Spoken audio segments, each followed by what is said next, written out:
지난 1월 9일 북한 조선중앙통신은 지난 5에서 7일 진행된 김정은의 노동당 8차 대회 사업종합보고 보도에서 핵잠수함과 수중발사 액절 양무기 보유에 대한 과업이 상정됐다고 밝혔습니다.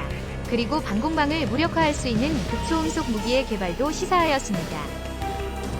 가장 놀라운 소식은 중형 잠수함 무장 현대화 목표의 기준을 정확히 설정하고 시범 개조해 해군의 현존 수준, 작전 능력을 현저히 제고할 확고한 전망을 열어놓고 새로운 핵잠수함 설계 연구가 끝나 최종 심사 단계에 있다는 구체적인 설명도 덧붙였습니다. 즉, 북한이 핵추진 잠수함 도입 의사를 공식화한 것입니다. 한국도 원자력 잠수함을 한국 국방부도 지난 2020년 8월에 발표한 2021년에서 2025년 국방중기 계획을 통해 장보고 잠수함의 건조 계획을 밝혔습니다. 여기서 핵이란 표현은 공식 문서상에 없었지만 국방부는 당시 브리핑을 통해 4,000톤급 장보고 후기형의 대한 원자력 추진체계 도입을 검토하고 있음을 인정하였습니다. 노무현 정부 시절에 이른바 362 사업이란 명칭으로 추진했다가 중단되었던 원자력 추진 잠수함 개발이 16년이 지나 문재인 정부에 들어서 다시 살아난 것입니다. 문제는 짧은 수명, 밀리터리 리뷰는 여러 번 362 사업과 잠수함용 원자력 추진체계에 대해 소개한 바 있으므로 굳이 다시 언급할 필요성은 없을 것입니다. 그래서 간략히 정리하면 국방과학연구소와 한국원자력연구소에서 이미 잠수함용 원자로 설계를 완성한 바 있으므로 정치적으로 사업이 결정되면 5년 안에 실용 개발이 가능합니다.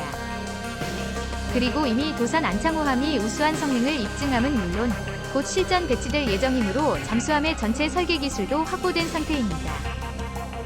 유일한 문제는 한미 원자력 협정이 인정한 농축도 20% 미만의 우라늄을 사용할 경우 7에서 10년마다 핵연료를 교체해야 한다는 점입니다. 핵연료 교환 작업은 많은 비용이 소요됨은 물론 무엇보다 자주 핵연료를 교체할 경우 막대한 핵 폐기물이 발생하므로 이를 재처리하는 것이 보통 문제가 아닙니다. 더욱이 국내에서 설계된 잠수함용 원자로는 가합 경수로형 방식이므로 부피가 상당함은 물론 원자로 냉각 체계에서 발생하는 소음을 제거하는 데에 상당한 노하우가 필요합니다. 특히나 일본과 중국이 세계적 수준의 대잠전 체계를 구축하고 있는 상황에서 시끄러운 원자력 잠수함은 표적 그 이상 그 이하가 아닙니다. 쇠빙선용 4세대 원자로를 개발한다. 한국형 원자력 잠수함에 대한 논란이 진행되는 상황에서 2019년 6월 27일 UNIST 울산과학기술원은 초소형 원전연구단 미네르바 출범식을 열고 나피스무스 냉각제를 활용한 4세대 소형 원자로를 만들겠다고 밝혔습니다. 미네르바, 지혜의 여신, 연구단은 경희대와 서울대, 울산대, KAIST 등 주요 대학, 무진기업, 스마트파워, 우라너스 등 원전 관련 기업들이 연구단에 참여할 예정입니다. 쇠빙선용 원자로, 국내에서 개발할 4세대 원자로는 지름이 1.7m, 길이는 6m에 불과해 OPR1000 등의 상용 원자로와 비교해 부피가 500분의 1에 불과합니다. 그 발전 출력은 20메가와트급이며 무엇보다 고속 증식로 기술을 사용해 연료 수명이 40년이나 되므로 한번 탑재되면 배가 퇴역할 때까지 원자로나 핵연료를 교체할 필요가 없습니다. 연구진들은 신형 원자로 2기를 쇠빙선 크기 배에 집어넣을 계획임을 발표했으며 운용된 지 40년이 지난 원자로는 표준형 방사능 보관 케이스에 넣고 중저중위 처리 시설로 옮기고 폐쇄시키면 충분하다고 설명합니다. 개발 사업 책임자인 황일순 교수는 이번에 개발할 소형 원자로는 원자로를 물로 냉각하는 것이 아니라 납과 비스무트를 5대5로 혼합한 액체금속으로 시킨다. 이 액체금속은 123도에서 액체가 되고 1700도에서 기체가 되는데 상온에서 물이나 공기와 만나도 반응과 폭발이 없다는 장점이 있다. 고 설명하였습니다. 곧바로 국내 언론사에서는 이 소형 원자로가 장보고 3급 잠수함에 적용될 수 있을 것이라는 기사를 내보냈습니다. 여기에 대해 황 교수는 최근 중국이 선박용 원자로를 개발하면서 잠수함 등 군사용으로 전환할 수 있다는 우려가 국제사회에 제기됐지만 우리는 연구단을 출범하면서 평화적으로 이용하겠다는 선서를 했다며 가능성을 부인했지만 이는 다른 의미로 얼마든지 군사화가 가능함을 의미하기도 합니다. 이어서 황 교수 연구팀은 4년 뒤 개념 설계가 완료되면 이후 상용화와 인허가를 위한 상세 개발에 나설 예정이라고 밝혔으며 상용화 시기는 짧게는 7년, 길게는 10년으로 보고 있었습니다. 즉, 지금까지 이야기를 들어보면 잘하면 2028년 이후에 등장할 장보고 급 배치 탑재도 노려볼 수 있는 것처럼 보입니다. 납비스무트 원자로란? 여기서 납비스무트형 4세대 원자로는 한국 이외에 중국과 미국, 유럽 등의 다양한 국가가 개발하고 있습니다. 그리고 1970년대 구소련이 4세대 모델은 아니지만 납비스무트 냉각제를 사용하는 원자로를 알파급 잠수함에 장착해 무려 45노트, 시속 83km 급의 최대 속도를 자랑하기도 했습니다. 주요 운용 특성 4세대 납비스무트 원자로는 한미 원자력 협정을 어기지 않고도 개발이 가능함은 물론 무려 40년의 운용 수명을 자랑합니다. 무엇보다 납비스무트 원자로는 현재 원자력 발전소와 원자력 잠수함이 사용하는 경수로와 비교해 소형화가 가능함은 물론 아주 안전한 것으로 알려지고 있습니다. 현재 사용 중인 경수로 원자로는 냉각제로 경수, 물을 사용하는데 널리 알려졌듯 물은 100도에서 끓어오르면서 기화됩니다.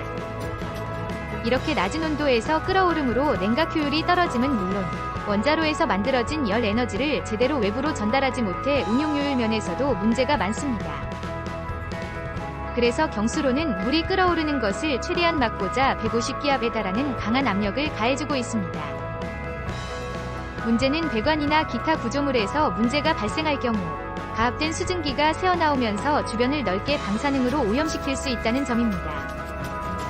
이와 비교해 납비스무트 원자로는 원자로를 식히는 냉각제로 물이 아닌 액체로 된 금속, 납 플러스 비스무트 합금을 사용합니다. 납비스무트를 혼합시키는 것은 납이 녹는 점이 327도인 것과 비교해 납비스무트 합금은 123도에 불과해 손쉽게 액화시킬 수 있기 때문입니다. 납비스무트의 장점은 납비스무트 합금은 경수, 물보다 훨씬 에너지 전달효율이 높아 원자로 냉각이 용이함은 물론 원자로에서 발생하는 열을 보다 효과적으로 운반함으로 에너지 전환효율이 아주 높습니다. 특히나 만약 원자로 체계에 문제가 발생하면 납비스무트 냉각 체계에 가해지는 열을 끊어버리면 곧바로 납이 굳어지면서 원자로를 완전히 납으로 덮어버리게 됩니다. 납은 가장 효과적인 방사능 차단 재료이므로 설사 원자로 사고가 발생해도 탑재한 선박만 격리시키면 충분합니다.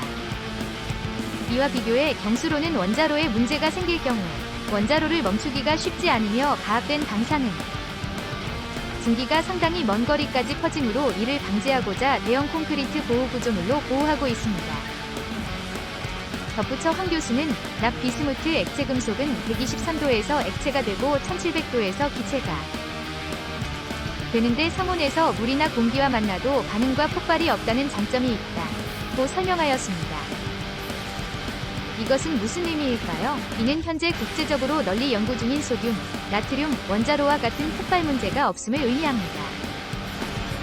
이미 1950년대부터 가압 경수로 원자로의 낮은 냉각 및 열 전달 효율 문제에 대응해 많은 국가들이 영어로는 소디움, 독일어로는 나트리움을 사용하는 원자로를 개발하였습니다. 참고로 한국에서는 과거에는 나트륨이란 단어를 사용했지만 현재는 소듐이 정식 용어가 되었습니다.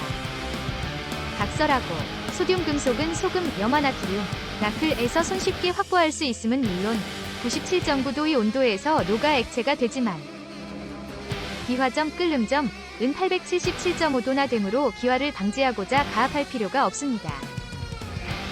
무엇보다 냉각 효율과 열 전달 효율이 경수로의 2배 이상에 달하며 뒤에서 언급하겠지만 고속 중성자를 흡수하지도 않습니다. 미국 해군은 1950년대 세계 최초의 원자력 잠수함인 SSNO7을 노틸러스함의 가압 경수로 원자로를 탑재하였습니다. 하지만 이어서 건조된 두 번째 원자력 잠수함인 SSNO7로 시울프함에는 열 전달 효율을 높인 소듐을 냉각제로 사용했지만 곧바로 심각한